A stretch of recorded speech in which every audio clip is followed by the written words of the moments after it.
সুপ্রিয় দর্শক আসসালামু আলাইকুম। আশা করছি আপনারা সবাই ভালো আছেন। সবাইকে খামার বিডির নতুন একটি পর্বে স্বাগতম জানাচ্ছি। আমি শামীম আহমেদ। দর্শক বন্ধুরা, আজকে আমরা চলে এসেছি সুনামগঞ্জ জেলার ধর্মপাশা থানার দেশান্তর গ্রামে।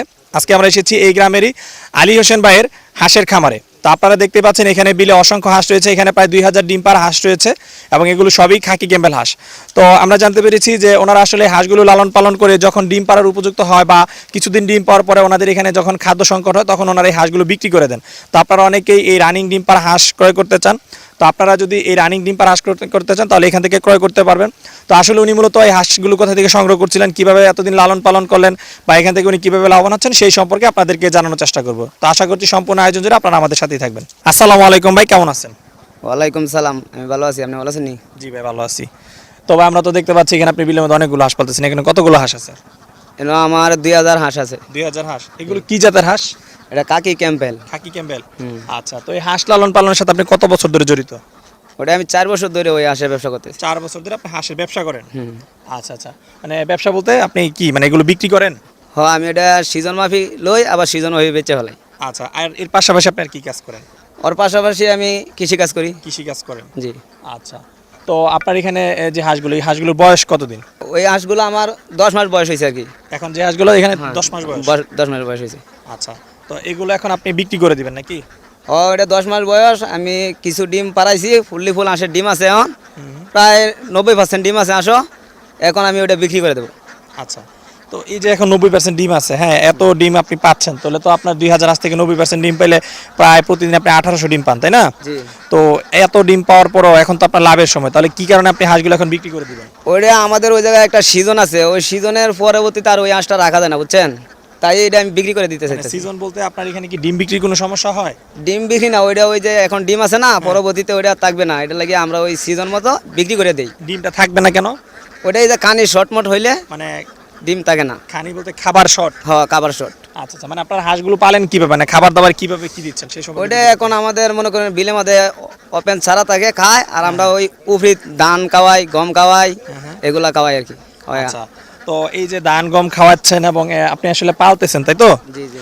আচ্ছা, বলতেছেন এখন খাবার শর্ট। খাবার কি কোনটা শর্ট? প্রাকৃতিক খাবার শর্ট, যে মানে ওই যে বিলের মাধ্যমে যে প্রাকৃতিক খাবারগুলো পায়, এগুলা এখন আমাদের এই জায়গায় শর্ট শর্ট শর্ট। ওই কারণে আমরা ওইটা বিক্রি করে দিই সিজনে। বিক্রি করে দিবেন? জি। আচ্ছা, তো আপনি হাঁসের বাচ্চাগুলো কোথা থেকে সংগ্রহ করছিলেন?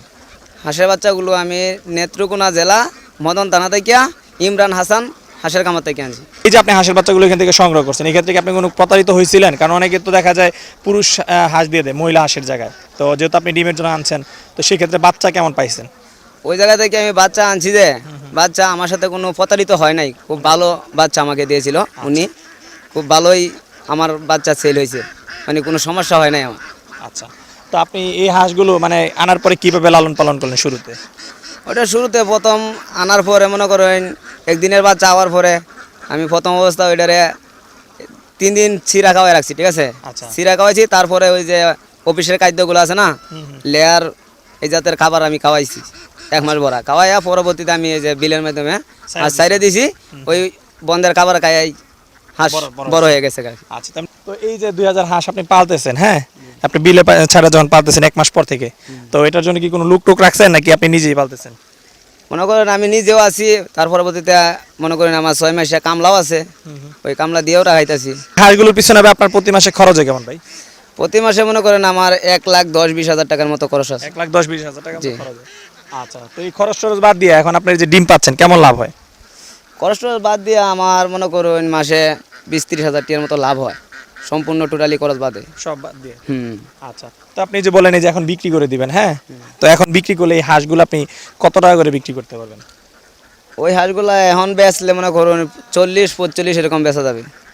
40-45 এরকম বেচা যাবে। মানে 40-45 বলতে মানে কি 400 টাকা বা ওই 450 মানে এরকম হবে, বিক্রি করতে পারবেন? বিক্রি করা যাবে। আচ্ছা আচ্ছা, তো এগুলো আপনি যদি বিক্রি করেন মানে কিভাবে বিক্রি করেন, যত আপনি মানে পালন করে বিক্রি করে দেন? ওটা মনে করুন এই যে পুরা খামার আছে, কেউ নেগা নাহলে মনে করেন ভেঙে ভেঙে বেচতে হয়, 500, 600, 700 এরকম। আচ্ছা, তো আসলে তো অনেকে ডিম পাড়া হাঁস কিনে প্রতারিত হয়, তো এই ক্ষেত্রে আপনি কি বলবেন? মানে যারা মানে ডিম পাড়া হাঁস কিনে প্রতারিত হয় বয়সের ক্ষেত্রে, এটা বোঝার কোনো উপায় আছে? যে আপনি যে হাঁসটা বলতেছেন 10 মাস, এটা কি কোনো বোঝার উপায় আছে আসলে এই হাঁসটা 10 মাস কিনা বা এটা কম বেশি কিনা? ওইটা মনে করেন যারা দক্ষশীল লোক আছে ওরা ওইটা দেখলেই বুঝতে পারবে যে এই হাঁসটা 10 মাস। 10 মাস। আর যারা না বুঝে ওরা যেমন প্রতারিত হয়, অনেকেই মিথ্যা বলে, ওই প্রতারিত করে, এরকম হয়। তো আপনি কি এখন এগুলো বিক্রি করে দিবেন না? জি, বিক্রি করে। আচ্ছা আচ্ছা। তো আমার কোনো যদি দর্শক আপনার কাছ থেকে নিতে চায় তারা কিভাবে নিবে আপনার কাছ থেকে যদি নিতে চায়? আমার কাছ থেকে নিতে চাইলে মনে করেন ওরা আয়া দেখবে, দেখে যদি মাল পছন্দ হয় তখন ওরা আমার সাথে দাম দর করবে। আচ্ছা ভাই, আপনার মোবাইল নাম্বারটা একটু যদি বলতেন। আমার মোবাইল নাম্বারটা তো মুখস্থ নাই, মুখস্থ নাই। তাহলে ঠিক আচ্ছা আছে। আচ্ছা, ঠিক আছে। আচ্ছা আলোচন ভাই, আপনাকে অনেক ধন্যবাদ আমাদেরকে সময় দেওয়ার জন্য। ভালো থাকবেন। আপনারাও ভালো থাকেন।